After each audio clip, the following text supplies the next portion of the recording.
everybody, and welcome back to my channel. Today I'll be going over the books that I want to read for the month of June. So if you don't know, June is LGBTQ plus Pride Month, so I did want to pick up some books that would kind of portray that perspective, but in lieu of recent current events that have been going on with the murder of George Floyd and the protests that have been occurring worldwide, I wanted to also pick up some books by Black authors as well.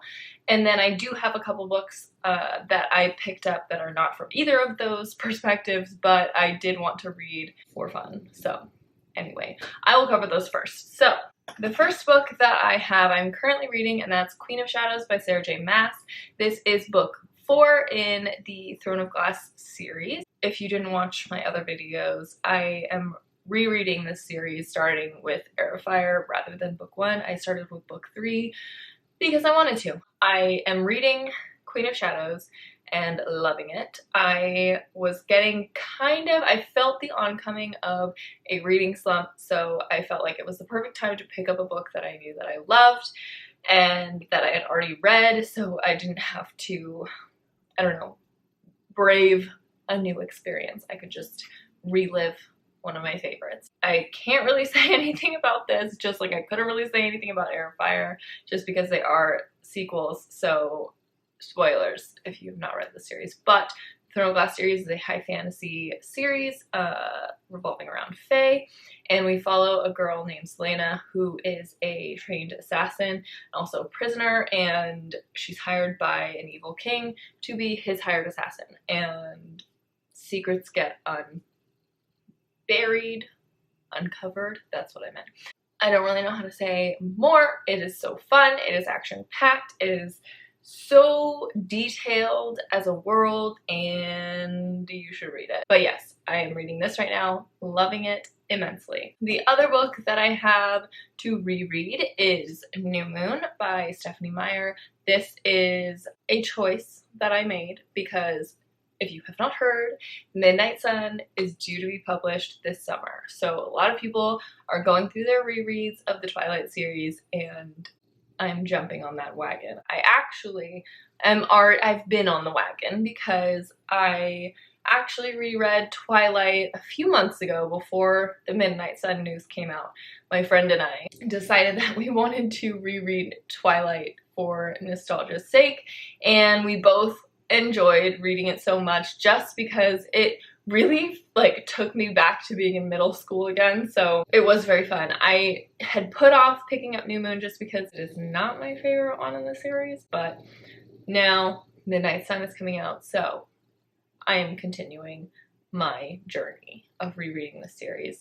If you don't know what Twilight is, I don't know what rock you've been living under. It is about vampires and werewolves, and it's not the best writing I've ever seen, but it is a very important series in my reading career, and I'm excited. So, was that articulate?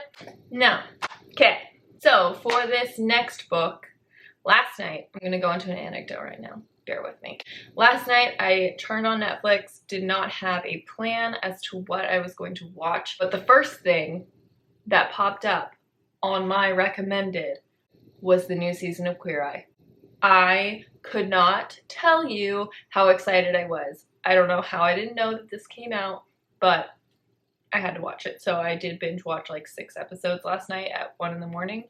It was perfect timing because I just got back into listening to Getting Curious with Jonathan Van Ness.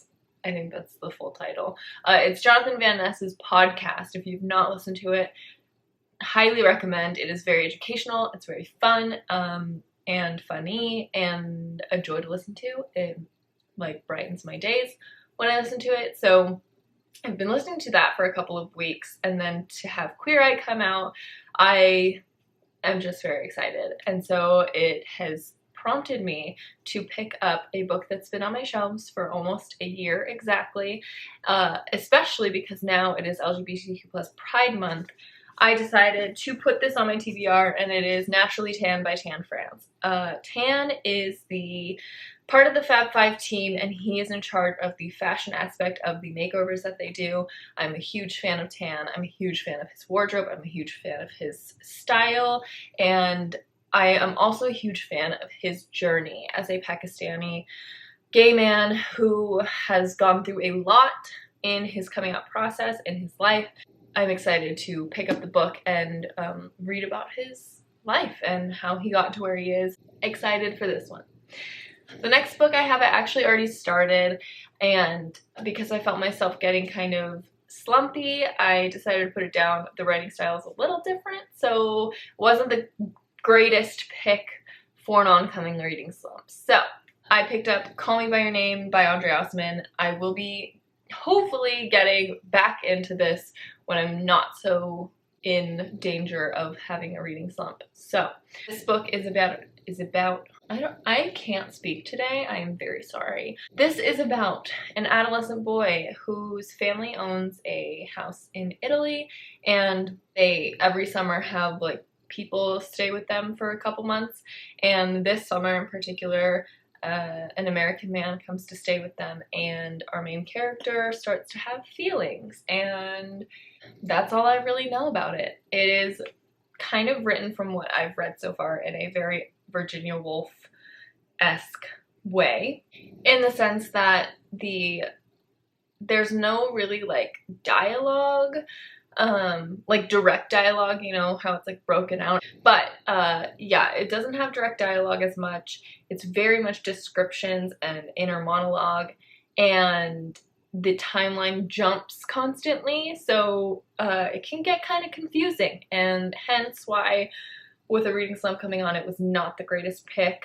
But I was enjoying it. I won't say that I wasn't, because I was. And I've heard a lot of people just rave about this story, whether it's in book form or movie form, because there is a film with Timothy Chalamet and Armie Hammer that was very much hyped when it came out. I remember hearing so much about it. So I am intrigued and do want to continue reading this when I can. So the next books that I have are all books that I chose from the Black perspective. I know that my shelves, as I was kind of looking for options, my shelves are very much lacking in diversity when it comes to Black authors, so I am going to amend that in the very near future when I do a little more research and find things that I know I want to read that can also educate me at the same time. But choosing books that were on my shelves, I am very excited about these three that I have here. The first one that I have is one that I actually recently bought, and it's Girl, Woman, Other by Bernardine Evaristo. This is a collection of perspectives. There are three women that we follow who are all Black British women, and we follow their lives, and that's all I really know about it. I know that this book is very much critically acclaimed. A lot of people love it. It won the 2019 Man Booker Prize, which is very big. So I am very excited to get to this. I felt like now was a perfect time to pick this up. So yeah. That's all I have to say about that, really. The next book that I have is by one of my favorite authors of all time, and it's Paradise by Toni Morrison. If you've not read anything by Toni Morrison, please amend that immediately. Go out, pick up a Toni Morrison book.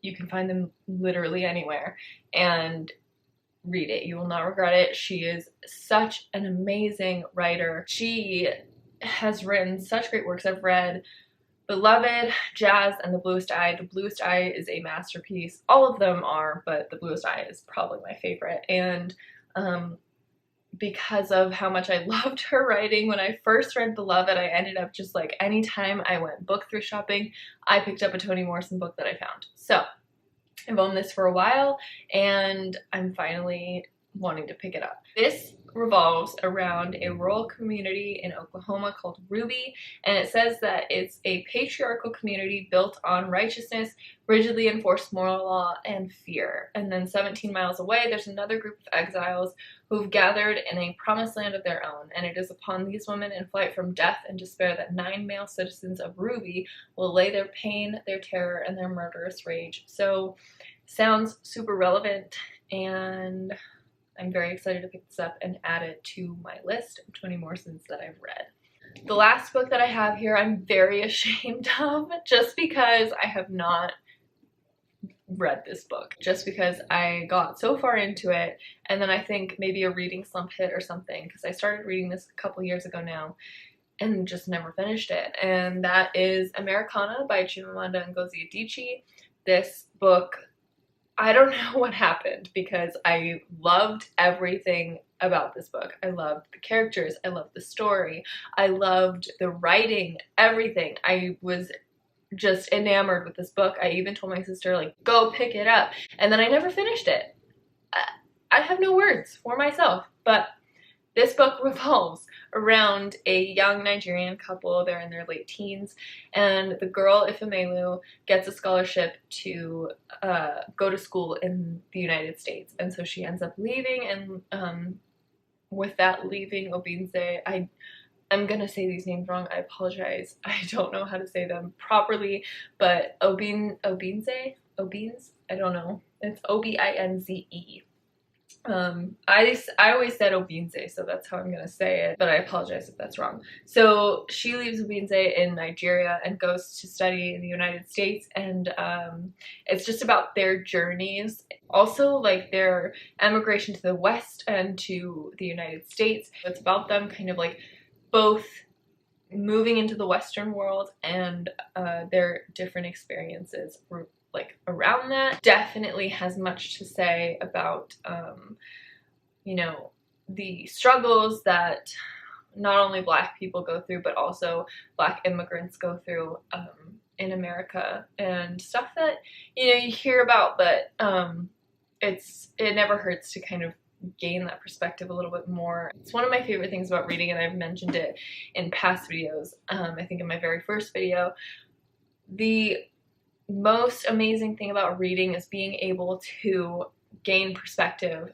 from other people and to walk a little bit in their shoes and to see what their experiences are and kind of gain some compassion and understanding and knowing that you know, the world doesn't revolve around you, and the world doesn't revolve around your experiences. And that's something that I feel like you never stop learning and you never stop improving. There's always room for improvement.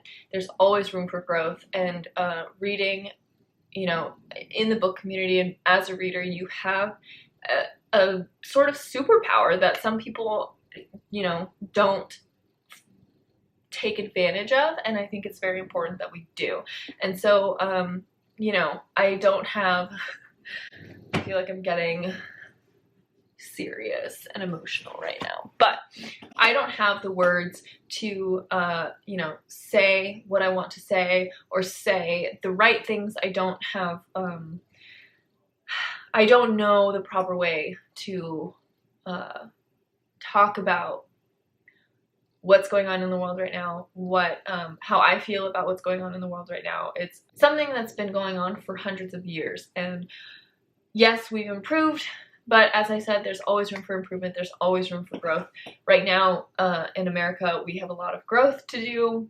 I wish that I had all of the words and it had, you know, the perfect way of putting them together in a way that wouldn't, I don't know how to say what I want to say, but I do know that with the times that we're going through right now, with the protests that are going on right now, as someone who is biracial but definitely white passing, I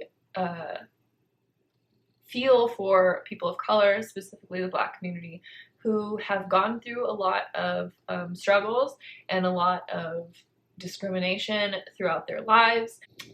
Again, I think as readers, we can do our part by educating ourselves, and I think one of the best ways to do that is to read from other perspectives that are not your own, and to understand a little bit more what is happening, what has been happening, what people are going through, whether it's the Black community, whether it's the LGBTQ plus community. There are so many perspectives that are not your own, and it's important to always kind of want to branch out and see the world through different eyes. And I'm hoping that with my TBR that I set for myself this month, I can gain more understanding than what I have at this present moment. So that got really serious. I am feeling emotional. It does make me upset to think about what's going on and to feel like, you know, we don't have control over what's going on, but we do have our minds, we do have our voices, so